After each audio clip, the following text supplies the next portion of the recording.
Welcome back into another episode of Hefe's World. And if you haven't already, make sure you hit that subscribe button down below. But let's go ahead and get right into it. We're doing the Smackdown review episode. Smackdown kicked off with another Royal Rumble replay, and then we got Jey Uso making his way to the ring from the crowd. He cuts an excellent promo, followed out by calling Cody Rhodes out to the ring. Cody makes his way down to the ring. They have a great back and forth promo real quick. And then Jacob Fatu and Tama Tonga would make their way down to the ring after Jacob Fatu's music would hit. Uh, Jacob would cut a promo saying that the bloodline pretty much needs a champion back in their fold, and Jay's not the guy. Jay would then hit a super kick on Tama, which would lead to Jacob attacking both Jay and Cody. He would start getting the better of Cody, where Jay would come back and kick in. This would lead to them double teaming Jacob and getting him out the ring. Them two would eventually make their way back up, or Jacob and Tama would eventually make their way back up to the entrance ramp, and we would get a backstage cut to Naomi and Bianca show making their way to the ring area. We go to a quick commercial break, and then back from commercial break, we have Bianca Belair's music hitting. Her and Naomi make their way down to the ring. And then next is Piper Nivens and Chelsea Green making their way down to the ring. And then we have a Bianca Belair versus Piper Nivens Elimination Chamber qualifying match. This match ends with a KOD to Piper Nivens after I believe it was about three or four different attempts before she finally was able to hit one. Bianca got the victory here. So she is on her way to Elimination Chamber and try and cement her legacy to going to the WrestleMania main event. Backstage, we get a backstage segment with Carmelo Hayes interrupting Aldis backstage. He tells Aldis tells him that he's going to fight a Raw superstar tonight, and Carmelo Hayes tries to duck the fight at first until he realizes who it is when Akira Tozawa would show up. If you guys did not remember, during the Royal Rumble, Akira Tozawa was originally slated to be the eighth entry in the Royal Rumble, but was taken out by none other than Carmelo Hayes as he tried to make his way down the entrance ramp, which led to iSpeed making his Royal Rumble debut. So this match was booked for later on in the night, and then we get a DIY's music hitting, and they make their way to the ring. We go to a quick commercial, and then back from commercial, we have a quick LFG promo with The Undertaker. So be on the lookout for their new series of Legends and Future Greats. Should be something to watch coming out real soon. But then back into the ring action, we have DIY cutting a promo on the Motor City Machine Guns, which is interrupted by a surprise of Pretty Deadly. Their music hits, and Pretty Deadly tells DIY to remember who helped them along the way. And Nick Aldis would eventually make his way out and book a match for next week where we will see, I'm sorry, for this week where we will see DIY and Pretty Deadly in the ring against each other. And if Pretty Deadly wins next week, they will get a tag team title match.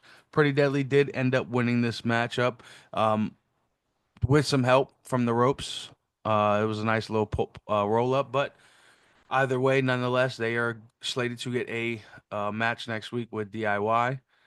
Uh, Up next, we're getting a triple threat match between LA Knight, Jimmy Uso, and Damian Priest. We go to a commercial. Back from commercial, backstage, we have a segment with The Miz and Andrade. The Miz is trying to once again recruit Andrade. Andrade's not having it. He is not here for it. Then Cody walks by. Miz kind of tries to do the same thing. Cody tells him he doesn't need him at all. One thing that I do want to mention, Shinsuke again was seen in the background here.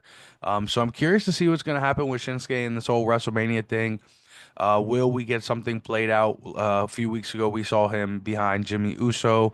So I'm curious. LA Knight and possibly some others were all involved in the U.S. title picture. I'm curious to see if Shinsuke will have a a big feud with anybody at all, but I feel like we're possibly leaning towards a ladder match or a rumble or a battle royal type match or some fatal four-way triple threat type match between Shinsuke for the WrestleMania match. But he was seen in the background. Again, the announcers did not mention anything of this, so I'm curious to see what happens next.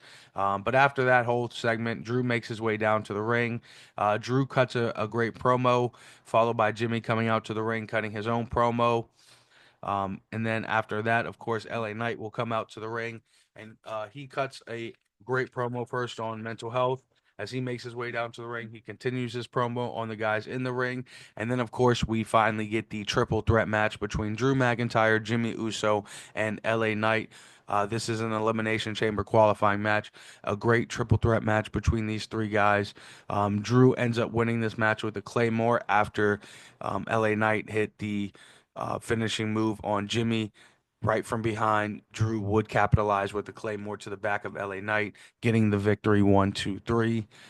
Backstage, we have Damian Priest. He's talking about how he's going to go into the Elimination Chamber and win that match. Then Braun Strowman is seen walking by, and he reminds Damian that he still needs to qualify for that match. And next week, he will be going against two behemoths. So it sounds like that he was talking about Jacob Fatu, which was eventually made official, that it will be Damian Priest, Braun Strowman, and Jacob Fatu in a triple threat match next week. That will lead to one of those men going to the Elimination Chamber match.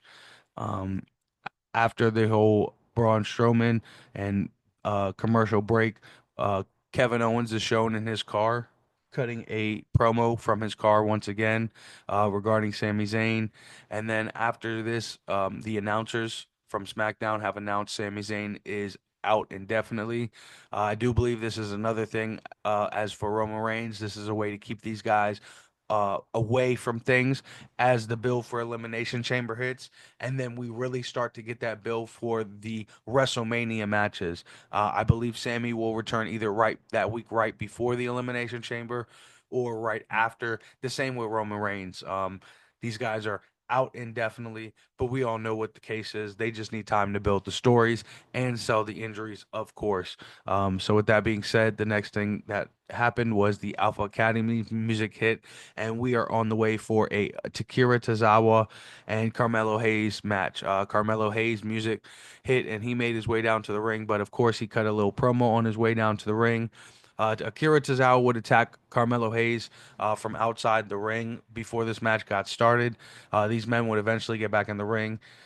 Pretty actually good back and forth matchup between these guys. Unfortunately, Carmelo Hayes ended up winning this match. I was really hoping they gave this win to Akira Tozawa, but I guess it's time for Carmelo Hayes to start getting his wins piled up. Because now he is on the main roster. This is no longer NXT, and he's got to start winning at some point. He can't keep losing because he's not Seth Rollins. He's not Drew McIntyre. He's not a guy that can afford these losses right now. So in order for us to really take this guy seriously, he's got to start picking up wins, but he's got to start picking up bigger wins than against guys like Akira Tozawa. And that's no slight to Akira Tozawa. He is definitely a great worker, but he's no Seth Rollins. He's no CM Punk.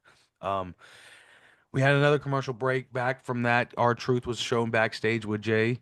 Um, sorry. R-Truth called Jay the King of the Ring winner, and of course, Jay corrected him, said he was the 2025 Royal Rumble winner. After that, Cody comes up and asks him what's his thoughts on WrestleMania. Jay still says he has a lot to process. And as I've said before, I believe Jay will eventually pick Gunther for that match.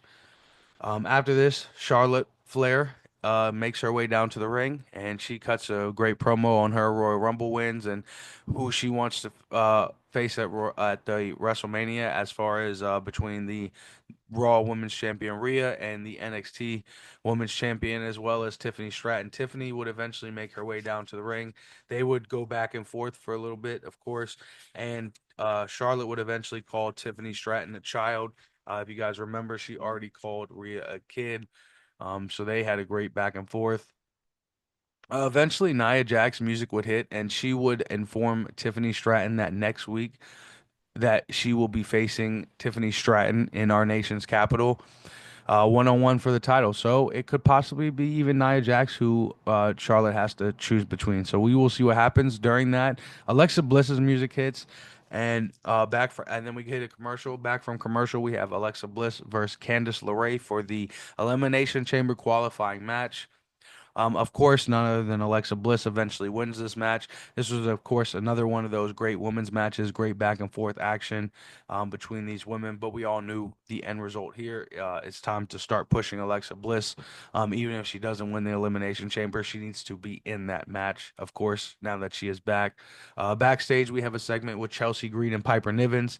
Um, she says that she is going to declare for or she is going to win her chamber qualifying match, then win the elimination chamber, the and declare her stake to be a double champion after WrestleMania.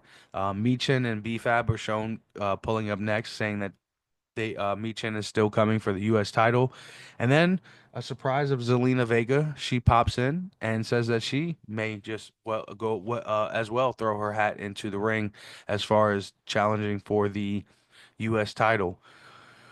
Um, Chelsea is then seen again, once again, telling Piper Niven they need backup and security. So I'm curious to see if there's any NXT stars or any stars on the current roster that these women will try and bring into a stable here. It'll be very interesting to see what's next for that whole segment with all those women. But then they hit a commercial. Back from commercial, we had some nice little promo works on the screen, cut promos between DIY and then the Street Profits cut an excellent promo on the screen. One of the greatest, one of the best promos they've cut in a while. I can't wait to see them back in action. But then backstage, we have the Motor City Machine Guns cutting their own promo, and Los Garza ends up interrupting them, which is interrupted with Escobar eventually telling them that these guys will set up a match for next week. Los Garzas at some point tells these guys that it's time for new teams to step up. And honestly, I couldn't agree more with him. I would love to see the tag team division get more light and more teams to step up. So it'll be great to see what's next for the tag team division. Back to the ring area, though, Jay Uso's music hits and he makes his way down to the ring. We have a quick commercial break, and then Cody Rhodes' music hits and he makes his way down to the ring, followed by Jacob Fatu's music with Tama Tonga coming out. And then we have the Cody Rhodes and Jay Uso match against Jacob Fatu and Tama Tonga as our main event. Excellent match, excellent back and forth action. This match ends with Cody Rhodes getting the pinfall victory over Tama Tonga. Um, After this match, though, Cody Rhodes was attacked by a masked man, and as soon as that hood came off, it was none other than Solo Sikoa. So, what is next for um, the Bloodline? What is next for Cody Rhodes? What is next for Jey Uso? This is a lot going on. Great storytelling that Hunter has been cooking up. I'm curious to see if Solo has any type of control over Jacob Fatu or Tamatanga at this point. Uh, this is going to be very interesting. I cannot wait for next week's SmackDown. Make sure y'all hit that subscribe button down below. I'm gonna hit y'all with a Raw preview episode later on before the week starts. So be on the lookout for that, and I'll see y'all next time. Just remember, this is Hefe's World, and you're just living in it.